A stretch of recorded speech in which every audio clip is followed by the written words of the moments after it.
og síðan sem sagt kom maður hérna inn og það var stigi hérna niður sem að við létum sérhanna úr marmara.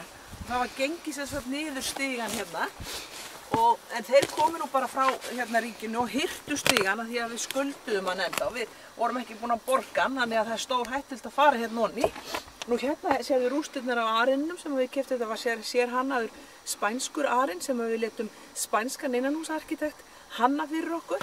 Nú hér í horninu var alveg svakalega góður hotnsófi, hann er farinn, hann var hirtur og hann var úr alveg sérstöku leðri sem við létum sér alveg súta fyrir okkur í Suður Afríku. Hluta af leðrinu var af gíraffa og svona öðrum dýrum sem maðurinn með skaut. Hann var mjög mikill skotmaður. Nú hérna þegar maður gekk svo hérna út úr stofinu og kom maður hérna inn í eldhúsið og svo sér hérna er viftan eftir, hérna er bara hluti af viftunni. Hún bara hirt, það var hluti af henni hirt, þetta var sérhönnuð vifta í stíl við arinninn. Og eins og sér það og hún bara brotið niður og það teki allt heillegt úr henni og allt þetta er bara síðan selt á bruna útsölu og maður fær ekkert fyrir þetta og maður ræður engu og hvað á maður að gera? Nú eins og sér það var heils ársparkett hérna á gólfinu, það er horfið, það er ekkert eftir að því og bara allt farið að fara, það er bara gróðurum vex hérna upp.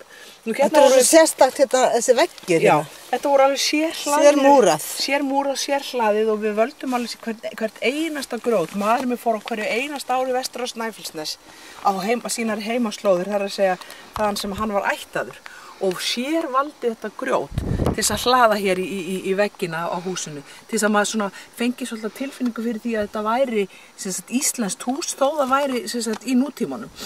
Og hann lagði mjög mikið á sig, hann þurfti að keyra fór bæði á vetrum og sumrum og lagði mikið á sig og það voru oft mikla svaðilferðir og hættuferðir vegna þess að hann var þó hann hafi verið á flottum jeppum og með kerrur og allt mögulegt og húsvagn líka svo hann gæti sofið á leiðinni, þá var oft veðri bara þannig á Íslandi, það er bara þetta veður á Íslandi, það er bara þannig að stundum bara er ekkert hægt að ferðast.